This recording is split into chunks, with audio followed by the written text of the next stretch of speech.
जय माता दी। साथियों, आज फिर सुंदर फूलों की बात करते हैं, क्रिसैंथेमम की बात करते हैं। यह एक ऑर्नामेंटल, वायु को शुद्ध करने वाला पौधा है।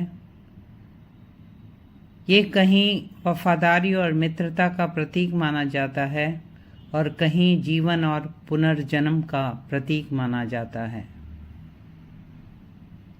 इसके बहुत ही सुंदर नाम हैं भारत में: गुलदाउदी, चंद्रमालिका, शेवंती। यह फूल पूर्वी एशिया और उत्तर पूर्व यूरोप का मूल निवासी है। चीन में इसकी अनेक किस्में हैं। यह फूल चीन में 15वीं शताब्दी ईसा पूर्व से बोए जाते हैं। ये ज़्यादातर सफ़ेद, लाल और पीले रंग के होते हैं। क्रिसैंथेमम जापान में 8वीं शताब्दी से उगाया जाने लगा था और 17वीं शताब्दी में यह फूल वहाँ प्रसिद्ध हो गया। इसकी कई कलर्स, शेप्स और वैरायटीज़ आज दुनिया में बनाई गई हैं। चीन और जापान में क्रिसैंथेमम डे, क्रिसैंथेमम फेस्टिवल मनाया जाता है। इस फूल को खूब सेलिब्रेट किया जाता है। जापान में इसका बॉन्साई भी बनाया गया जो 5 साल चलता है। जापान में एक और तरीके से इन सुंदर फूलों को बनाया जाता है, लगाया जाता है। इन्हें डेड वुड में लगाते हैं और फिर उसमें से उगे हुए बहुत ही सुंदर फूल नज़र आते हैं।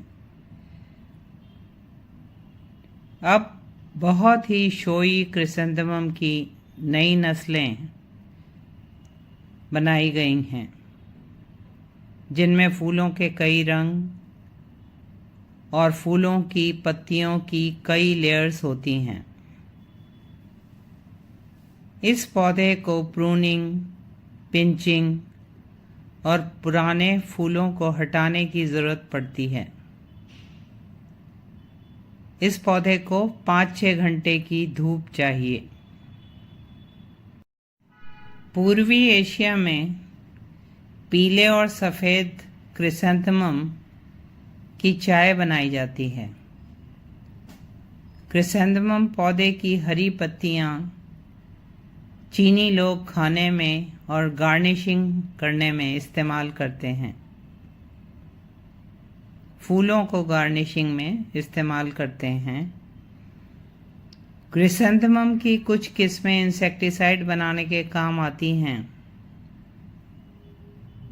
फिर भी इसकी पत्तियों पर कुछ नुकसानदायक कीट जैसे लीफ माइनर फ्लाइज बैठते हैं।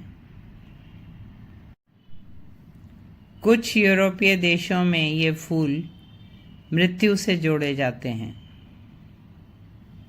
चीन, जापान, कोरिया में वाइट क्रिसैंथेमम अशुभ माने जाते हैं। क्रिसैंथेमम बीजिंग का और दुनिया के कई देशों का सिटी फ्लावर भी है। हमारे देश में क्रिसैंथेमम पूजा में काम आते हैं। इनकी सुंदर सुंदर मालाएं भगवान को भेंट की जाती हैं, मूर्तियों पर सजाई जाती हैं। कुछ देशों में क्रिसैंथेमम को ईमानदारी का प्रतीक माना जाता है। अमेरिका में इन्हें सकारात्मक ऊर्जा का प्रतीक माना जाता है। चीन और जापान दोनों देशों में ही इन फूलों पर असंख्य कविताएं लिखी गई हैं। 2017 में इज़राइल ने एक क्रिसैंथेमम की तेजी से बढ़ने वाली नस्ल को हमारे प्रधानमंत्री नरेंद्र मोदी जी का नाम दिया। जब भारतीय प्रधानमंत्री पहली बार एक यहूदी देश में गए। उन्होंने सम्मानपूर्वक इस बात को याद करने के लिए एक क्रिसैंथेमम की नस्ल को नरेंद्र मोदी जी का नाम दिया। ऑस्ट्रेलिया में मदर्स डे में प्रेजेंट के रूप में क्रिसैंथेमम दिए जाते हैं। साथियों, ऐसी ही दिलचस्प और ज्ञानवर्धक जानकारी के लिए please like, share and subscribe this channel. जय माता दी।